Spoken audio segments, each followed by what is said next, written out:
నమస్తే Santosh, welcome to focus. IPL సమరం తుది దశకు చేరుకుంది. నేటి నుంచి ఫైనల్ రేస్ రసవత్తరంగా సాగనుంది. ఇవాళ క్వాలిఫైర్లో తాడో పేడో తేల్చుకునేందుకు బెంగళూరు, పంజాబ్ సిద్ధమయ్యాయి. రేపు ఎలిమినేటర్ మ్యాచ్లో గుజరాత్, ముంబై తలపడనున్నాయి. ఈసారి ఐపీఎల్ ఛాంపియన్గా అవతరించేది ఎవరు? ఏ జట్టుకు గెలిచే అవకాశాలున్నాయి? ఐపీఎల్ లీగ్ దశ ముగిసింది. నేటి నుంచి అసలు సిసలైన సమరం ప్రారంభం కానుంది. బెంగళూరు భలా అనిపిస్తుందా? పంజాబ్ కింగ్స్ మెరిపిస్తుందా? ఈ రెండు జట్లలో ఇవాళ ఫైనల్కు దూసుకెళ్లే జట్టేది? ఇప్పటివరకు రెండు జట్లకు అందని ద్రాక్షలా మారిన ఐపీఎల్ టైటిల్ ఈసారి ఎలాగైనా కొట్టాలనే కసితో ఉన్నాయి. ఓడితే మరో అవకాశం కూడా ఉంటుంది. ఇంతకీ ఎవరి బలం ఎంత? వాటి ట్రాక్ రికార్డ్ ఏంటి? నేడు క్వాలిఫైర్ 1 మ్యాచ్లో Bengaluru versus Punjab final berth కోసం సమరానికి ఇరు జట్లు సిద్ధం. ఛాలెంజర్స్ కింగ్స్ పోరులో పైచేయి ఎవరిది? వచ్చిన అవకాశాన్ని అందిపుచ్చుకుంటాయా? ఐపీఎల్ సీజన్ 18 తుది దశకు చేరుకుంది. ఇవాళ చండీగఢ్ వేదికగా క్వాలిఫైయర్ 1లో రాయల్ ఛాలెంజర్స్ బెంగళూరుతో ఢీకొట్టబోతోంది పంజాబ్ కింగ్స్. ఈ ఏడాది సీజన్ పాయింట్ల పట్టికలో 18 పాయింట్లతో పంజాబ్ అగ్రస్థానంలో నిలవగా బెంగళూరు కూడా 18 పాయింట్లతో రెండో ప్లేసులో నిలిచింది. పాయింట్ల పరంగా ఇరు జట్లు సమంగా ఉన్నప్పటికీ బెంగళూరు కంటే పంజాబ్ రన్ రేట్ మెరుగ్గా ఉండడంతో టాప్ ప్లేస్ను సుస్థిరం చేసుకుంది. క్వాలిఫైయర్ 1లో రెండు జట్లు తాడో పేడో తేల్చుకోనున్నాయి. ఇందులో గెలిచిన జట్టు నేరుగా ఫైనల్కు అర్హత సాధిస్తుంది. అయితే ఇక్కడ ఓడిన జట్టుకు కూడా ఫైనల్ చేరేందుకు మరో ఛాన్స్ ఉంటుంది. ఓటమి పాలైన జట్టు జూన్ 1న క్వాలిఫైయర్ 2లో ముంబై ఇండియన్స్ లేదా గుజరాత్ టైటాన్స్తో తలపడాల్సి ఉంటుంది. అక్కడ గెలిస్తే ఫైనల్కు చేరుకోవచ్చు. పాయింట్ల పట్టికలో 3-4 స్థానాల్లో నిలిచిన గుజరాత్ టైటాన్స్, ముంబై ఇండియన్స్ రేపు ఎలిమినేటర్ మ్యాచ్లో తలపడనున్నాయి. ఇందులో గెలిచిన జట్టు ఫైనల్ బెర్త్ కోసం క్వాలిఫైయర్ 2లో, క్వాలిఫైయర్ 1లో ఓడిన టీంతో ఆడాలి. క్వాలిఫైయర్ 2లో ఎవరు గెలిస్తే వాళ్లు ఫైనల్ చేరతారు. క్వాలిఫైయర్ 1 మ్యాచ్ ఏ కారణంగా అయినా రద్దయితే పంజాబ్ నేరుగా ఫైనల్కు చేరుతుంది. పాయింట్ల పట్టికలో పంజాబ్ అగ్రస్థానంలో ఉంది కాబట్టి ఆ జట్టుకు ఈ అవకాశం దక్కుతుంది. షెడ్యూల్ ప్రకారం క్వాలిఫైయర్ 1కు రిజర్వ్ డే లేదు కాబట్టి తప్పనిసరిగా మ్యాచ్ జరిగి గెలిస్తేనే ఆర్సీబీ ఫైనల్కు బెర్త్ ఖరారవుతుంది. ఇక చివరగా ఐపీఎల్ ఫైనల్ జూన్ 3న అహ్మదాబాద్ వేదికగా జరగనుంది. ఐపీఎల్లో బెంగళూరు, పంజాబ్ జట్ల బలాబలాలేంటో ఓసారి చూద్దాం. ఐపీఎల్ చరిత్రలో ఇప్పటి వరకు పంజాబ్, బెంగళూరు 35 మ్యాచ్ల్లో తలపడగా 18 మ్యాచ్ల్లో పంజాబ్, 17 మ్యాచ్ల్లో ఆర్సీబీ విజయం సాధించింది. ఈ సీజన్లో ఒకేసారి పోటీ పడగా అందులో శ్రేయస్ టీమే గెలిచింది. ప్రస్తుతం రెండు జట్లు చాలా బలంగా ఉన్నాయి. ఆల్రౌండ్ ప్రదర్శనతో అదరగొట్టాయి. క్వాలిఫైయర్ 1లో పోటాపోటీ ఉండే అవకాశం ఉంది. సీజన్ ఆరంభంలో కాస్త తడబడినా ఆ తర్వాత వరుస విజయాలతో ప్లేఆఫ్స్కు చేరుకున్నాయి. ఐపీఎల్ 2025 సీజన్ ఆరంభం నుంచి ఆర్సీబీ అద్భుతమైన ఆటతీరును ప్రదర్శించి పాయింట్ల పట్టికలో టాప్ 2లో నిలిచింది. అన్ని విభాగాల్లో పటిష్టంగా కనిపిస్తున్న బెంగళూరు ఈసారి ఎలాగైనా టైటిల్ సాధించాలనే పట్టుదలతో ఉంది. ప్రతి ఐపీఎల్ సీజన్ ఆరంభంలో ఆర్సీబీ అభిమానుల నోటి నుంచి ఎక్కువగా వినిపించే మాట ఈసాలా కప్ నమదే, అంటే ఈసారి కప్ మనదే. ఈసారి ఆ కల నెరవేరే అవకాశం ఉంది. ఐపీఎల్ 2025కు ముందు జట్టులో భారీ మార్పులు చేసిన ఆర్సీబీ అన్ని విభాగాల్లో దుర్భేద్యంగా తయారైంది. లీగ్ ఆరంభం నుంచే మేటి జట్లకు షాకిస్తూ వరుసగా విజయాలు సాధించి సత్తా చాటింది. 9 ఏళ్ల తర్వాత బెంగళూరు క్వాలిఫైయర్ 1కు అర్హత సాధించడం విశేషం. మునిపెన్నడూ లేనంత విధంగా బలంగా కనిపిస్తోన్న బెంగళూరు ఈసారి టైటిల్ కరువును తీర్చుకోవడం ఖాయంగా కనిపిస్తోంది. ఫైనల్ చేరడానికి 2 అవకాశాలుండడం ఆ జట్టుకు కలిసొచ్చే అంశం. 2 సార్లు త్రిటిలో టైటిల్ను చేజార్చుకుంది. అప్పట్లో చెన్నై తర్వాత అత్యంత విజయవంతమైన జట్టు బెంగళూరే. తొలి సీజన్లో 7వ స్థానంలో నిలిచిన ఆ జట్టు తర్వాతి సీజన్లో అద్భుత ప్రదర్శన చేస్తూ ఫైనల్కు చేరింది. సెమీఫైనల్లో చెన్నైని 6 వికెట్ల తేడాతో ఓడించి ఫైనల్కు దూసుకెళ్లింది. కానీ టైటిల్ పోరులో హైదరాబాద్ చేతిలో 6 పరుగుల తేడాతో ఓటమి పాలై కప్ను అందుకోలేకపోయింది. అనంతరం 3వ సీజన్లోనూ మెరుగైన ప్రదర్శనతో సెమీస్కు చేరింది. అయితే ముంబై చేతిలో 35 పరుగుల తేడాతో ఓటమి పాలై టోర్నీ నుంచి వైదొలిగింది. 2011లో బెంగళూరు జూలు విదిలించింది. గేల్ విధ్వంసంతో వరుసగా 7 విజయాలు సాధించింది. 19 పాయింట్లతో అగ్రస్థానంలో నిలిచి ప్లేఆఫ్కు చేరింది. అయితే క్వాలిఫైయర్ 1 మ్యాచ్లో చెన్నై చేతిలో 6 వికెట్ల తేడాతో పరాజయాన్ని చవిచూసింది. ఆ తర్వాత ముంబైతో జరిగిన క్వాలిఫైయర్ 2 మ్యాచ్లో అదరగొట్టింది. 43 పరుగుల తేడాతో గెలిచి ఫైనల్కు చేరింది. కానీ చెన్నై చేతిలో బెంగళూరుకు మరోసారి భంగపాటు తప్పలేదు. తుది పోరులో 58 పరుగుల తేడాతో ఘోర పరాజయాన్ని చవిచూసి టైటిల్ను మరోసారి కోల్పోయింది. 2012, 2013, 2014 సీజన్లలో బెంగళూరు లీగ్ దశను దాటలేకపోయింది. కానీ 2015లో 3వ స్థానంలో నిలిచి ప్లేఆఫ్కు చేరింది. ఎలిమినేటర్ మ్యాచ్లో రాజస్థాన్ను చిత్తుగా ఓడించింది. కానీ చెన్నైతో జరిగిన క్వాలిఫైయర్ 2లో ఆర్సీబీకి చుక్కెదురైంది. కోహ్లీ భీకర ఫామ్ కొనసాగించడంతో 2016లో ఆర్సీబీ ఫైనల్కు దూసుకెళ్లింది. కానీ ఫైనల్లో సన్ రైజర్స్ హైదరాబాద్ చేతిలో 8 పరుగుల తేడాతో ఓటమి పాలైంది. ప్లే ఆఫ్ ఫైనల్స్కు చేరుకున్న బెంగళూరుకు ఒక్కసారి కూడా అదృష్టం కలిసి రాలేదు. ఈసారి అదిరే ఆటతో టాప్ 2లో నిలిచిన బెంగళూరు టైటిల్ కలను సాకారం చేసుకోవాలంటే ముందుగా బలమైన పంజాబ్ కింగ్స్ను మట్టి కరిపించి ఫైనల్లో అడుగుపెట్టాలి. క్వాలిఫైర్ 1లో ఏదైనా తేడా కొడితే మరో అవకాశం ఉన్న పరిస్థితి అంతవరకు రాకుండా చూసుకోవాలి. ఎందుకంటే ఎలిమినేటర్ మ్యాచ్ ఆడబోతున్న గుజరాత్, ముంబై జట్లను ఏమాత్రం తక్కువ అంచనా వేయడానికి వీల్లేదు. ఆర్సీబీ ఈ సీజన్లో చాలా కాన్ఫిడెంట్గా ఉంది. ఇటీవల లక్నోతో జరిగిన చివరి లీగ్ మ్యాచే నిదర్శనం. ఈ మ్యాచ్లో ఆర్సీబీ 228 పరుగుల భారీ లక్ష్యాన్ని సునాయాసంగా ఛేదించింది. సూపర్ ఫామ్లో ఉన్న విరాట్ కోహ్లీ వికెట్ సహా 4 వికెట్లు కోల్పోయినా ఏమాత్రం ఒత్తిడికి లోను కాకుండా అబ్బురపడే విజయం సాధించింది. అటు పంజాబ్ది కూడా అదే పరిస్థితి. ఇప్పటికీ ఒక్క టైటిల్ కూడా గెలవలేదు. గతంలో ఫైనల్స్కు, ప్లే ఆఫ్స్కు చేరుకున్న ఓటమితో టైటిల్ అందని ద్రాక్షలా మారింది. ఈసారి ఎలాగైనా కప్ కొట్టాలనే కసితో ఉంది ఆ జట్టు. పంజాబ్ కింగ్స్ ప్లే ఆఫ్స్కు చేరుకుంది ఇది 3వసారి మాత్రమే. అంతకుముందు ఆ జట్టు 2008, 2014లో ప్లే ఆఫ్స్కు చేరుకుంది. 2008లో పంజాబ్ జట్టు పాయింట్ల పట్టికలో 2వ స్థానంలో నిలిచింది. 2014లో మొదటి స్థానాన్ని దక్కించుకుంది. అయితే 2008లో పంజాబ్ సెమీఫైనల్స్లో చెన్నై సూపర్ కింగ్స్ జట్టు చేతిలో ఓటమిని ఎదుర్కోవాల్సి వచ్చింది. అదే సమయంలో 2014లో ఫైనల్లో కోల్కతా నైట్ రైడర్స్తో జరిగిన మ్యాచ్లో ఓటమితో టైటిల్ చేజారింది.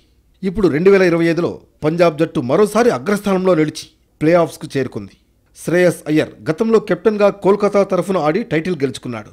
ఇప్పుడు పంజాబ్ కెప్టెన్గా వరుసగా 2వ ఏడాది టైటిల్ గెలుచుకోవాలని ప్రయత్నిస్తున్నాడు. ఈ ఐపీఎల్లో ఆరంభం నుంచి పంజాబ్ అద్భుతంగా రాణించింది. 2025 సీజన్లో పంజాబ్ కింగ్స్ 14 మ్యాచ్ల్లో 9 విజయాలు నమోదు చేసింది. ఒక మ్యాచ్ వర్షం కారణంగా రద్దయింది. అందులోనూ గెలిచే అవకాశాలు మెండుగానే ఉన్నా వరుణుడు సహకరించలేదు. అయినా సరే టాప్ 2లో స్థానం సాధించి తొలి క్వాలిఫైయర్లో ఆడబోతోంది. గత 10 సీజన్లలో ఒక్కసారి మాత్రమే 5వ స్థానం వరకు రాగలిగిన పంజాబ్ ఈసారి అద్భుతంగా రాణిస్తోంది. ఈ విజయ రహస్యం వెనుక 2 కింగ్స్ ఉన్నారు. వారే కెప్టెన్ శ్రేయస్ అయ్యర్, ప్రధాన కోచ్ రికీ పాంటింగ్. ఈసారి పంజాబ్ జైత్ర యాత్ర 18వ ఎడిషన్ ప్రారంభం కాకముందే మొదలైంది. మెగా వేలంలో శ్రేయస్ను 26,75,00,000కు తీసుకున్న ఆ జట్టు మిగతా ప్లేయర్ల విషయంలోనూ ఏమాత్రం సంకోచించలేదు. ప్రధాన కోచ్ రికీ పాంటింగ్కు మేనేజ్మెంట్ పూర్తి స్వేచ్ఛనిచ్చింది. అందుకు ప్రతిఫలమే టాప్ 2లో స్థానం దక్కడం. టాప్ 2లోకి పంజాబ్ చేరుకోవడంలో ఆ జట్టు ఆటగాళ్ల ఆల్రౌండ్ ప్రదర్శన ఉంది. టాప్ 5 బ్యాటర్లలో జట్టుకు చెందిన ఒక్క ఆటగాడు లేడు. అయినా భారీ స్కోర్లు చేసింది, లక్ష్యాలను ఛేదించింది. కెప్టెన్ శ్రేయస్ అయ్యర్ 514 పరుగులతో 9వ స్థానంలో ఉన్నాడు. ఇక బౌలింగ్ విషయానికి వస్తే హర్షదీప్ సింగ్ మాత్రమే టాప్ 5 బౌలర్లలో పంజాబ్ నుంచి చోటు దక్కించుకున్నాడు. అతడు 14 మ్యాచ్ల్లో 18 వికెట్లు తీశాడు. అతడితో పాటు మార్కో యాన్సన్ 16 వికెట్లు పడగొట్టాడు. అందుకే పంజాబ్ విజయాల వెనుక సమిష్టి కృషి ఉందనేది కాదనలేని వాస్తవం. టీ20లో లీగుల్లో ఎప్పుడు ఏమైనా జరగచ్చు. ఒక్క పరుగు కూడా ఇక్కడ ముఖ్యమే. ఈసారి ఐపీఎల్లో కూడా అదే జరిగింది. ఆరంభంలో దూకుడుగా ఆడిన జట్లు ఆ తర్వాత చతికిలబడ్డాయి, ఇంటి దారి పట్టాయి. ముందుగా తడబడిన జట్లు ఆ తర్వాత పుంజుకుని ప్లే ఆఫ్కు చేరుకున్నాయి. ఎన్నో కోట్లు పెట్టుకుని, ఎన్నో అంచనాలు పెట్టుకున్న ఆటగాళ్లు చేతులు తీశారు. ఏమాత్రం అంచనా లేని ఆటగాళ్లు అద్భుతంగా రాణించారు. ఐపీఎల్ ఈ సీజన్లో జట్ల తలరాతలు ఒక్కసారిగా మారిపోయాయి. టోర్నీ ప్రారంభం నుంచి వరుస విజయాలతో అద్భుతంగా రాణించిన ఢిల్లీ క్యాపిటల్స్ ఒకానొక దశలో పాయింట్ల పట్టికలో అగ్రస్థానంలోకి దూసుకు వెళ్ళింది. కానీ లీగ్ చివరి మ్యాచ్ల్లో వరుస ఓటములు ఢిల్లీకి ప్లే ఆఫ్స్ ను దూరం చేశాయి. మొదటి 4 మ్యాచ్లు గెలిచిన తర్వాత ప్లే ఆఫ్స్ కు అర్హత పొందలేకపోయిన జట్టుగా ఢిల్లీ నిలిచింది. చివరి 2 మ్యాచ్ల్లో తప్పక గెలవాల్సిన ఢిల్లీ ఒక దాంట్లో ఓటమి పాలై ఇంటి దారి పట్టింది. గత 18 సీజన్లుగా ఐపీఎల్ జరిగితే ఢిల్లీ కూడా ఒక్కసారి టోర్నీ నెగ్గలేదు. ఈసారైనా కప్ కొట్టాలన్న ఆ జట్టుకు నిరాశ మిగిలింది. 14 మ్యాచ్లు ఆడిన ఢిల్లీ 7 గెలుపొందగా మరో 7 ఓడి పాయింట్ల పట్టికలో 5వ స్థానంలో నిలిచింది. 539 పరుగులతో టాప్ స్కోరర్గా నిలిచాడు కేఎల్ రాహుల్. చిన్న పొరపాట్లు ఢిల్లీని దెబ్బతీశాయి. 300 లోడింగ్ అంటూ ఈ ఐపీఎల్ సీజన్ను ఆరంభించిన సన్ రైజర్స్ హైదరాబాద్ చివరి వరకు ఆ దూకుడును కొనసాగించలేకపోయింది. తొలి మ్యాచ్లో ఐపీఎల్ చరిత్రలోనే రికార్డ్ స్కోర్ చేసిన ఆరెంజ్ ఆర్మీ ఆ తర్వాత వరుస పరాజయాలతో చతికిలపడింది. ఆల్రౌండ్ ప్రదర్శన చేయడంలో విఫలమయ్యారు. ఈ సీజన్లో బౌలింగ్ అంతగా ఆకట్టుకోలేకపోయింది. భారీ హిట్టర్లున్న ప్రతి మ్యాచ్లో నిలకడగా రాణించలేకపోవడం మైనస్గా మారింది. దీంతో వరుసగా మ్యాచ్లు కోల్పోయింది సన్ రైజర్స్ హైదరాబాద్. చివరి లీగ్ మ్యాచ్లో భారీ గెలుపు ఒక్కటే అభిమానులకు ఊరట. 14 మ్యాచ్ల్లో 6 గెలిచిన హైదరాబాద్ పాయింట్స్ టేబుల్లో 6వ స్థానంలో నిలిచింది. ఓ మ్యాచ్ వర్షం కారణంగా రద్దయింది. 300 పరుగుల ఓవర్ ఎక్స్పెక్టేషన్ కూడా ప్లే ఆఫ్ రేస్ కు దూరం చేశాయి. అయితే ప్లే ఆఫ్ చేరుకున్న ఆరెంజ్ ఆర్మీ ఎవరూ అందుకోలేని రికార్డులను తిరగరాసింది. ఈ సీజన్లో అత్యధిక స్కోర్లు సాధించిన జట్టుగా ఘనత సాధించింది. టోర్నీలో 286, 278, 247, 231 పరుగులు చేసింది. ఐపీఎల్ హిస్టరీలోనే టాప్ 5లో 4 సార్లు అత్యధిక స్కోర్లు చేసిన జట్టు హైదరాబాదే కావడం విశేషం. ఈ సీజన్లో Lucknow super Giants poor performance చూపించింది. చివరి లీగ్ మ్యాచ్లో లక్నో సూపర్ జైంట్స్ జట్టు తీవ్ర నిరాశకు గురిచేసింది. బెంగళూరుతో జరిగిన మ్యాచ్లో లక్నో 227 పరుగుల భారీ స్కోర్ చేసినప్పటికీ ఆర్సీబీ చేతిలో 6 వికెట్ల తేడాతో పరాజయం పాలైంది. అదే సమయంలో ఐపీఎల్ చరిత్రలోనే లక్నో పేరిట ఓ చెత్త రికార్డు నమోదైంది. ఈ సీజన్లో లక్నో జట్టు 3 సార్లు 200 కంటే ఎక్కువ స్కోర్ చేసినప్పటికీ 3 సార్లు ఓటమి పాలైంది. కెప్టెన్ రిషబ్ పంత్ అద్భుత శతకం నమోదు చేస్తూ 118 పరుగులతో నాటౌట్గా నిలిచాడు. కానీ ఈ భారీ స్కోర్ని డిఫెండ్ చేసుకోవడంలో పూర్తిగా విఫలమైంది. ఈ సీజన్లో ముందుగా మార్చి 24న ఢిల్లీ క్యాపిటల్స్ పై లక్నో 209 పరుగులు చేసింది. కానీ ఆ లక్ష్యాన్ని కాపాడుకోలేకపోయింది. రెండోసారి Lucknow super giants Sunrisers Hyderabad జట్టుపై 205 పరుగులు చేసింది. అప్పుడు కూడా రిషబ్ పంత్ జట్టు ఓటమిని చవి చూసింది. తాజాగా ఆర్సీబీపై 227 పరుగులు చేసినా విజయం సాధించలేకపోయింది. సీజన్ ఆరంభం నుంచి కెప్టెన్ పంత్ నిరాశపరిచాడు. పెద్దగా స్కోర్లు చేయలేకపోయాడు. చివరి లీగ్ మ్యాచ్లో మాత్రం సెంచరీ చేసినా అది వృధానే అయింది. మొత్తం 14 మ్యాచ్లు ఆడిన లక్నో 6 గెలిచి పాయింట్ల పట్టికలో 7వ స్థానంలో నిలిచి ఐపీఎల్లో కోల్కతా నైట్ రైడర్స్ పూర్తిగా నిరాశపరిచింది. 14 మ్యాచ్ల్లో కేవలం 5 విజయాలే నమోదు చేసింది. గతేడాది టైటిల్ కైవసం చేసుకున్న కోల్కతా ఈసారి లీగ్ దశలోనే వెనుదిరిగింది. వర్షం కారణంగా 2 మ్యాచ్లు రద్దు కావడం, స్వల్ప తేడాతో కొన్ని మ్యాచ్లు ఓడిపోవడం, కీలక ఆటగాళ్లు దూరం కావడం ఆ జట్టుకు ఎదురు దెబ్బగా మారాయి. చివరి మ్యాచ్లో సన్ రైజర్స్ చేతిలో చిత్తుగా ఓడింది నైట్ రైడర్స్. అజింక్య రహానే కెప్టెన్సీలో ఈసారి ఆశించిన స్థాయిలో ప్రదర్శన చేయలేకపోయింది.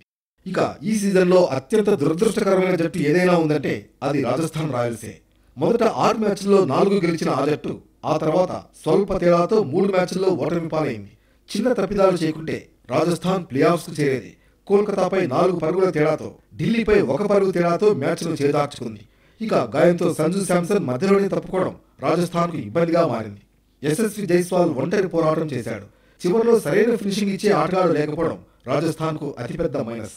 సరైన ఫినిషర్ లేకపోవడంతోనే 3 మ్యాచ్లు కోల్పోయింది రాజస్థాన్. క్రికెట్ హిస్టరీలోనే అతిపిన్న వయస్కుడిగా ఉన్న వైభవ్ సూర్యవంశీ మెరిపించాడు. ఈ సీజన్లో రాజస్థాన్ యువ ఓపెనర్ వైభవ్ సూర్యవంశీ సంచలన ప్రదర్శనతో క్రికెట్ ప్రపంచాన్ని అబ్బురపరిచాడు. కేవలం 14 ఏళ్ల వయసులో గుజరాత్ టైటాన్స్తో జరిగిన మ్యాచ్లో అతను చేసిన సెంచరీ ఎన్నో రికార్డులను బద్దలు కొట్టింది. గుజరాత్ నిర్దేశించిన భారీ లక్ష్యాలను ఛేదించే క్రమంలో వైభవ్ సూర్యవంశీ కేవలం 38 బంతుల్లో 101 పరుగులు చేసి రాజస్థాన్ విజయంలో కీలక పాత్ర పోషించాడు. అతని ఈ మెరుపు ఇన్నింగ్స్లో 94 పరుగులు కేవలం బౌండరీల ద్వారానే రావడం విశేషం.